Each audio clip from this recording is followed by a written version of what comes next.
Star vs. the Forces of Evil, I mean Disenchantment, is a new series out by legendary cartoon creator Matt Groening. What is he legendary for? Oh, I don't know. The Simpsons, Futurama, a suicidal rabbit cartoon that not a lot of people read. All jokes aside though, Matt Groening is a cartoon industry legend. And so when the news came out that he was going to have another cartoon coming out, this time distributed through Netflix, an original Netflix cartoon, everyone got hyped. Disenchantment finally dropped and we all realized maybe we hyped it up a little too much. Hey guys, I'm RetroNemo. And today I'm going to give you my first impressions on Disenchantment. This is in no way a review of the series at all. I've only watched 2 episodes, but I want to talk about this as soon as possible, so here are my first thoughts. Disenchantment is a story about Bean, who is a princess who doesn't want to be a princess, and she's getting forced to be married. Bean has acted out all her life and chooses to drink and gamble and do a bunch of manly stuff, even though she's supposed to be this dainty little princess. Meanwhile, in the magical world of elves, Elfo is an elf who's not content with his elf life. They're happy all the time, and he doesn't want to be happy all the time. He looks for something that's real, that's raw, that's emotional,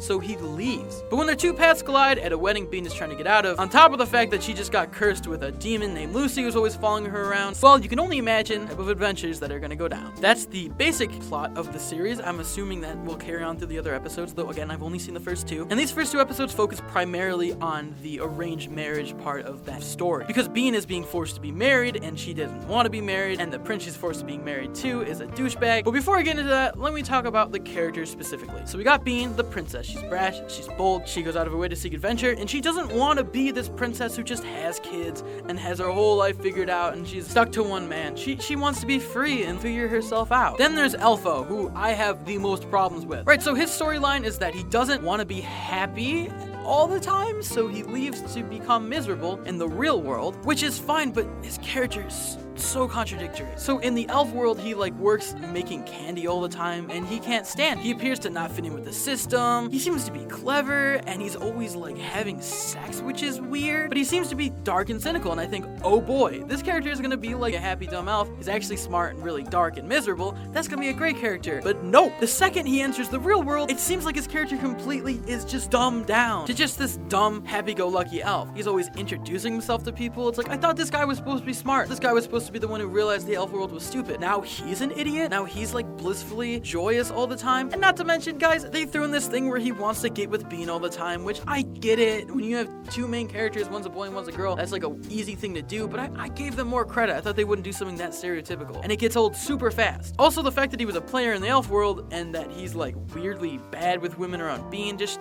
it's so contradictory. I can't figure out this character. He looks like Bart Simpson. He just looks like Bart Simpson. You 2 sleep down by my feet. I call it the friend zone. Get comfortable.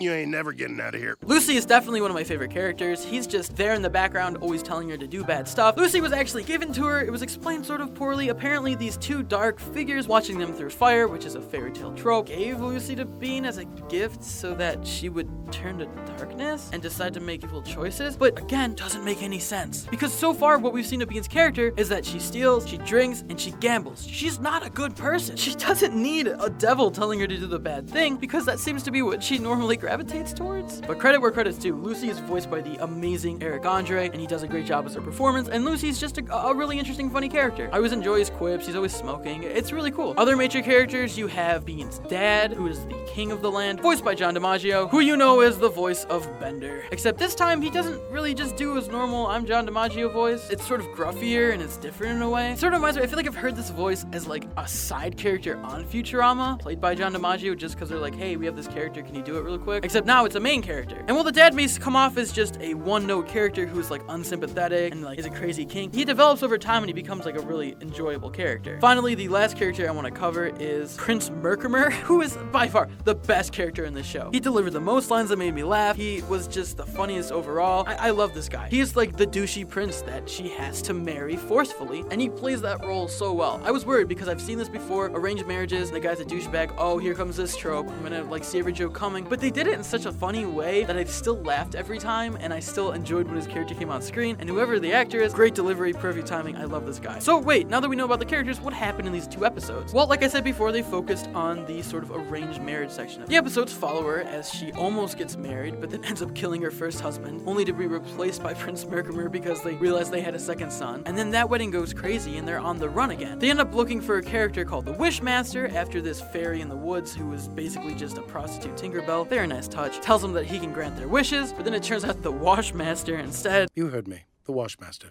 People far and wide seek me out to wash their clothes. So they eventually catch up and corner Bean and the gang at a cliff. She jumps off the cliff, but they end up surviving, and the wedding looks like it almost is going on until Prince Merkimer drinks a solution of pig's blood and Elfo's blood, and because of the magic properties of Elfo's magic elf blood, he ends up turning into a pig, which is perfect. So the king says, okay, this marriage finally isn't happening. We're not going to make you have this arranged marriage. We're not going to have you marry a pig. And as the story wraps up, it seems like things are good for now, but I'm sure there's going to be plenty more conflicts in the future, which is what I assume the rest of the series is. Okay, so these first 2 episodes, overall, I will say a little bit underwhelming. And I think the biggest problem is all of the stuff that they have to live up to. We're talking the most prolific animated series of all time, not to mention the most prolific TV series of all time, guys. The Simpsons is definitely up there for that. And also Futurama, again, one of the greatest cartoons ever made, one of the funniest, one of the sharpest in terms of writing. Just overall, an incredible show. These 2 10 out of 10s, I would say. And then here comes Disenchantment, and it kind of has to live up to it, and it doesn't really do that. Not to say that Disenchantment isn't good. Although at first I was a little disappointed. The characters seemed one note, and I had a few little problems. As the episodes went on, I laughed more,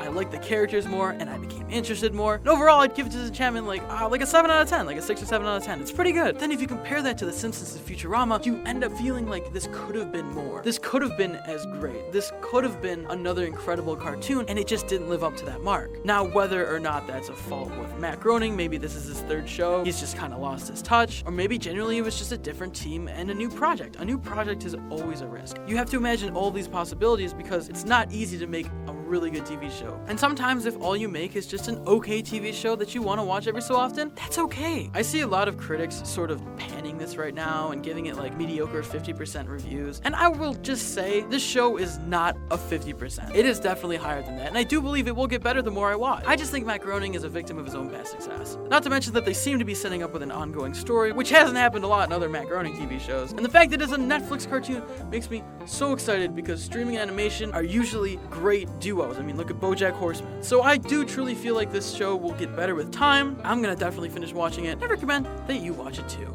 But as always, I want to know what you guys think. Have you seen Disenchantment? Have you not? Are you going to stay away with it? Can you not wait to watch it? Let me know in those comments down below. If you want to consider helping out the Roundtable, you can support us on Patreon, where you can get exclusive access to scripts, avatars, and have your name featured at the end of the video like all these beautiful people here. Or for a little bit more money, you can get a shout out at the end of the month. As always, if you enjoyed this video, make sure you give it a like, share it, subscribe, and hit that notification bell to stay in the loop with all things animation, guys. I'm RetroNemo. These were my thoughts on Disenchantment, and I'll see you next time. Peace.